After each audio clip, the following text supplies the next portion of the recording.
Many thanks for joining today's edition of Aso Briefing. We sincerely apologize for bringing you the news behind schedule. Our top stories. Kuje Gwagwalada Road Commissioning sparks praise for FCT development drive. Nigerian Senate advances bill on establishment of state police. Nigerian police force clarifies false banditry narrative in viral casino video, reaffirms partnership with community security volunteers. You are watching Aso Briefing. Don't forget that you can watch us live on DSTV channel 392, StarTimes TV channel 127, and on Free TV, look us up on channel 507. On the UHF band, you can find us on channel 38. My name is Richard Alechenwanyebe. Many thanks for joining us. Now let's move ahead with the rest of the bulletin. President Bola Tinubu has sent the name of Professor Abayomi Fashina to the Senate for confirmation as a non-career ambassador high commissioner designate.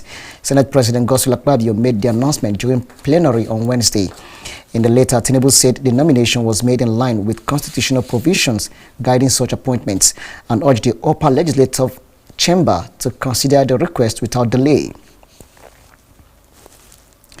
Now, residents of Kuje, Gwagwalada and neighboring communities in the Federal Capital Territory are expected to benefit from improved transportation, enhanced security, and increased economic activities following the commissioning of the first phase of the Kuje Gwagwalada dual carriageway.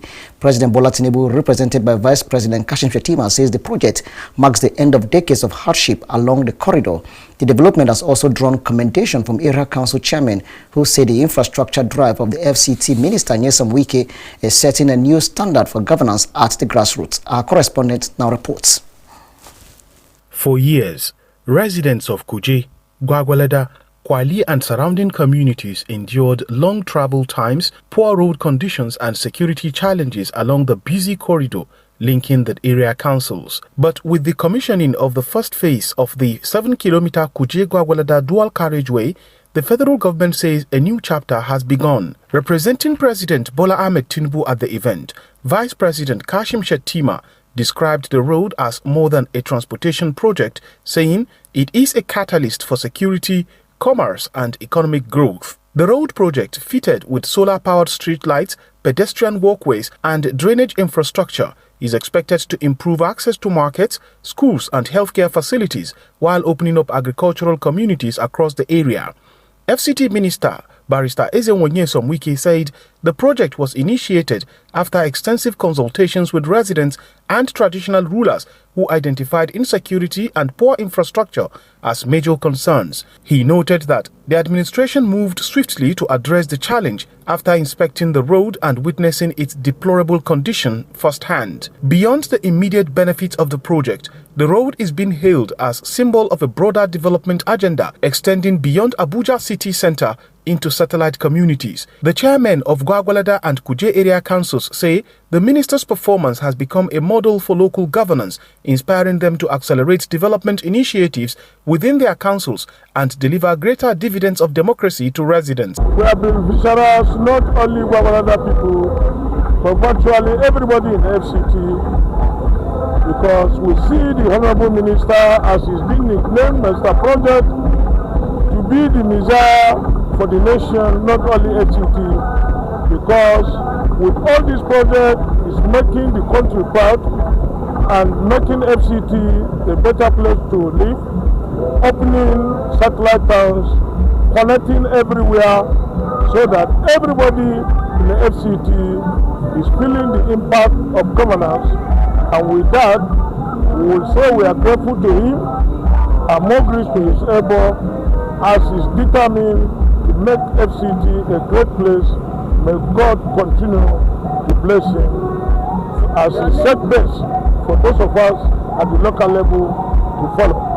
This road, as you are aware, for years, ministers after ministers only promises, they will come and make promises and nothing will be done. But a workaholic minister, the Honorable Minister, Nyesom Wike, have done wonderful by making this road more favorable for us.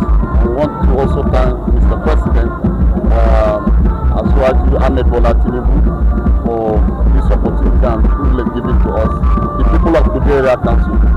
But this is a gigantic project being done in our area council. With the first phase completed and the second phase expected soon, residents and businesses are hopeful that the upgraded corridor will continue to unlock economic opportunities, improve security and deepen development across the Federal Capital Territory's satellite towns.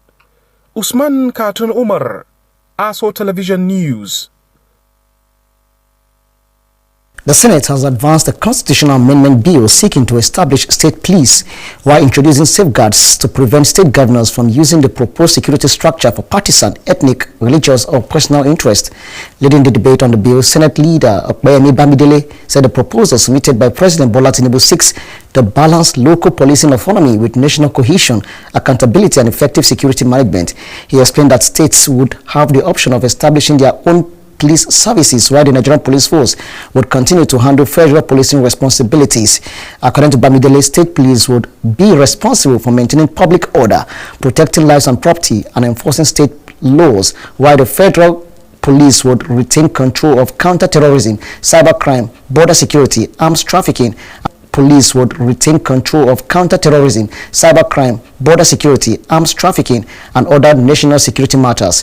He added that federal intervention in the operations of a state police service would only occur in exceptional circumstances, including the breakdown of public order, serious violations of fundamental rights, electoral intimidation, or threats to national security. Such interventions, he said, would require presidential authorization and be subject to Senate oversight and judicial review. Several senators supported the bill, including Ehinaya Baribe, who said worsening insecurity had made state policing necessary, while former Sokoto State Governor Aminu Waziri Tambuwal, as well as the Chief Whip Tahir Mongunu, called for broad support for the proposal as part of efforts to strengthen security across the country. Similarly, the Senate has sworn in four newly elected senators who emerged victorious in recent by-elections conducted by the Independent National Electoral Commission (INEC) to fill vacant seats in the National Assembly.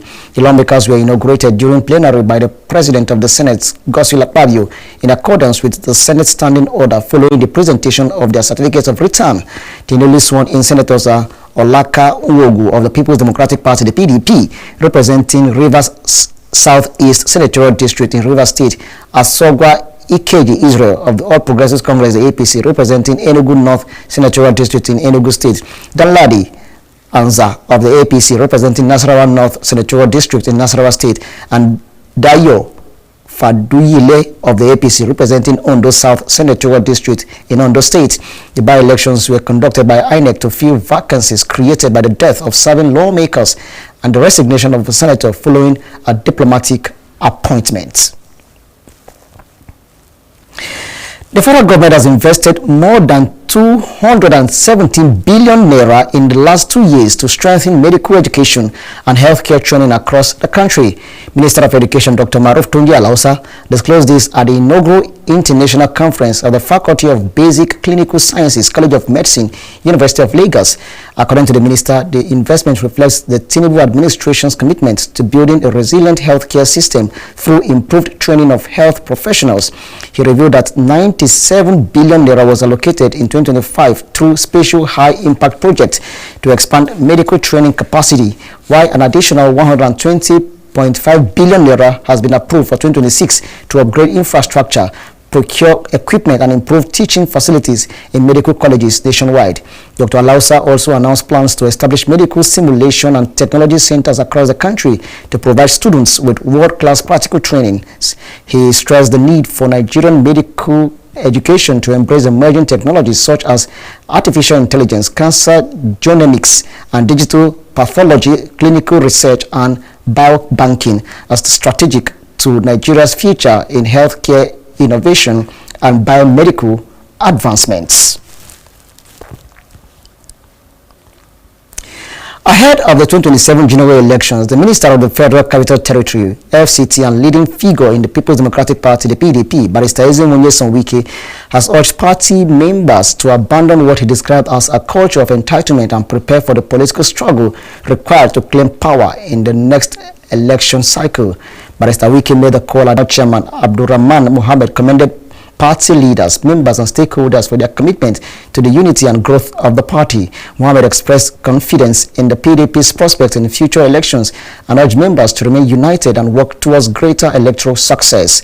Highlight of the meeting was the presentation of certificates of return to the party's 2027 presidential candidate, Senator Sunday Ono, as well as governorship candidates and other party flag bearers.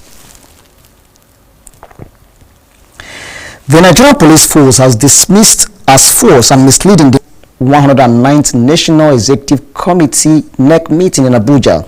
He challenged PDP leaders, candidates and stakeholders to embrace sacrifice, resilience and grassroots mobilization, insisting that political power is never handed over voluntarily. He also charged party members to focus on securing electoral victories at all levels rather than dwelling on the challenges posed by the ruling party.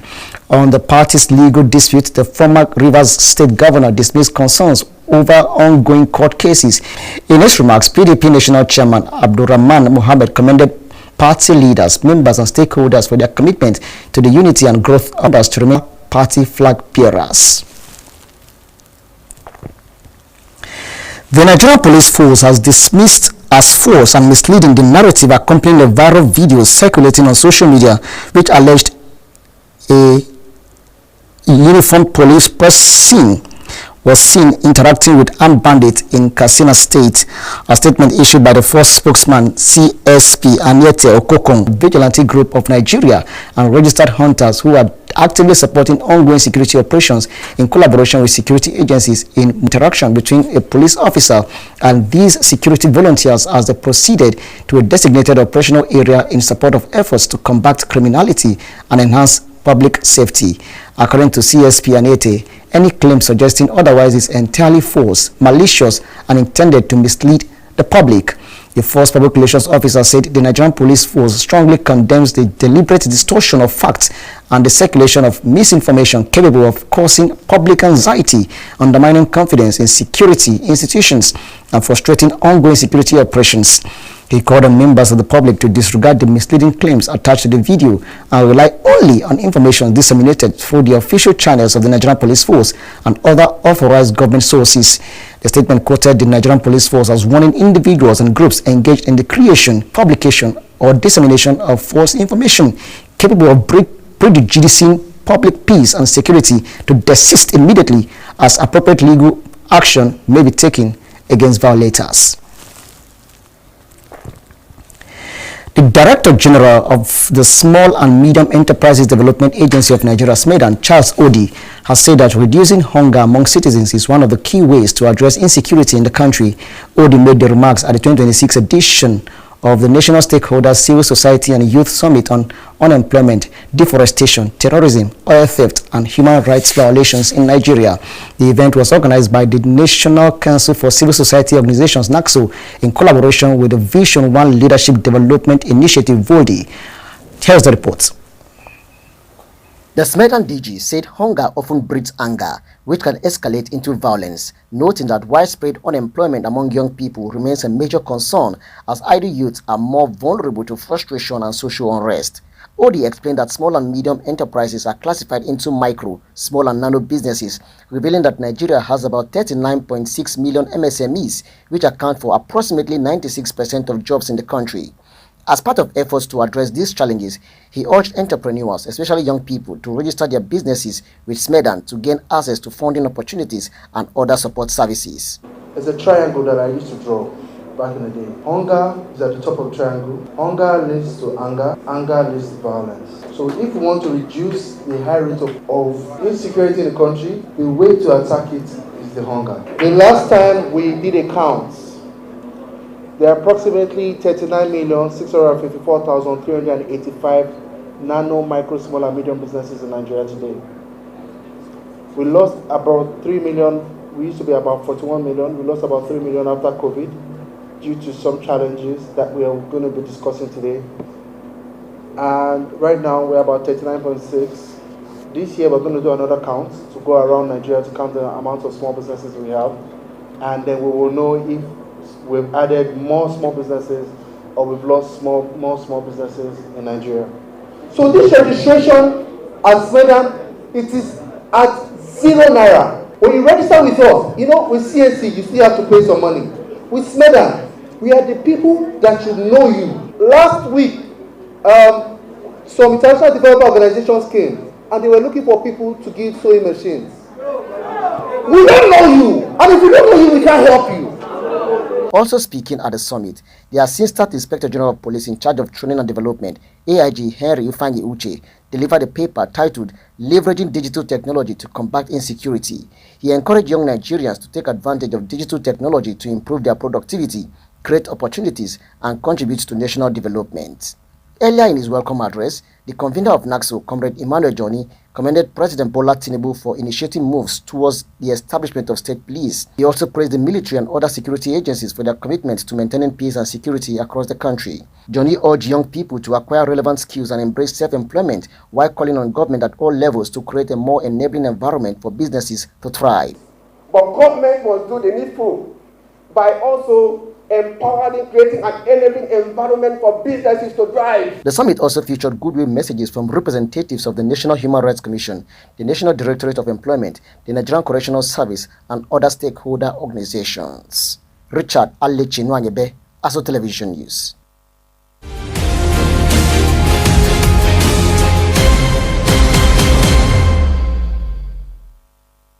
The Cross River Akwa Ibom Area Command of the Nigerian Customs Service have commended the purposeful leadership of the Controller General of Customs, Mr. Bashir Adewale, for his unwavering professionalism and intelligence to winning the war against smuggling and promoting trade facilitation. Controller of Customs in charge of Calabar Area Free Trade Zone and Akwa Ibom Area Command, Controller Mahmudu Dauda, in Calabar during a press briefing on the NCS progress reforms against smuggling, highlights milestones achievement of the service and the drive to ensuring economic growth through effective trade facilitation. Our business correspondent Ile Eimeje has the details. Briefing newsmen in Calabar, Cross River State, on the milestone achievements by the Nigeria Customs Service reforms on trade facilitation and smuggling across the country, Controller of Customs in charge of Calabar and Akwa Ibom Area Command, Controller Mahmudu Dauda, commended the strategic initiatives of the Controller General of Customs, Mr. Bashir Adewale, towards economic growth while urging support of the public. I wish to sincerely acknowledge the purposeful leadership, strategic direction, and continuous operational support of the Controller General of Nigeria Customs, Bashir Adewale Adeniyi, MFR, FNIPR, PSC DAGA, PhD. Its reform-driven administration continue to strengthen our enforcement capabilities, intelligence-led operations, and professionalism across all commands of the service. The Controller of Customs disclosed efforts of the service on the recent interception of prohibited items, including used tires and BMS. In addition to this, the command also intercepted 1,500 imported used tires of various brands and about 105 jumbo-sized rolls of second-hand clothing. Earlier this morning, officers and men of the command intercepted about 800 liters of premium motor spirits with a DPV of 1,152,000 naira. The interception brings the cumulative volume of PMS seized by the command this year to approximately 5,760 liters. In line with safety protocols and considering the highly combustible natures of the product, the seized PMS has been promptly disposed in accordance with established protocols. He further reiterates more support towards enhanced economic growth. Let me assure you all that the Cross River Calabar Free Trade Zone and Akwa Ibom Area Command remains resolute and unwavering in suppressing smuggling, facilitating legitimate trade, protecting national security, and contributing meaningfully to Nigeria's economic growth and development. According to him, the interception is in line with the provisions of Section 55 of the Nigeria Customs Service Act of 2023, as well as the applicable trade regulation governing prohibited imports. Ile Eimeje, Aso Television News. Powerful twin earthquakes have killed 32 people and injured more than 700 others, the nation's interim president said on Thursday after the massive shocks collapsed entire buildings and sent people running in panic. Authorities and average Venezuelans were climbing on piles of rubble in the hunt for survivors after the disaster that prompted leader Delcy Rodriguez to declare a state of emergency. The earthquakes of magnitude 7.2 and 7.5 struck the same area of Venezuela on Wednesday, according to the United States Geological Survey, causing buildings in the capital to crumble and forcing the closure of the country's main airport. Addressing the nation early Thursday morning, Rodriguez said, "At this time, we have received reports of 32 deaths and more than 700 others injured," adding that she did not yet have data on the hardest hit region of La Guria, located near the capital. Rodriguez said 20 aftershocks had followed the twin earthquakes. And that was it all on Aso Briefing for today. Many thanks for watching. I am Richard Alechinwanyebe.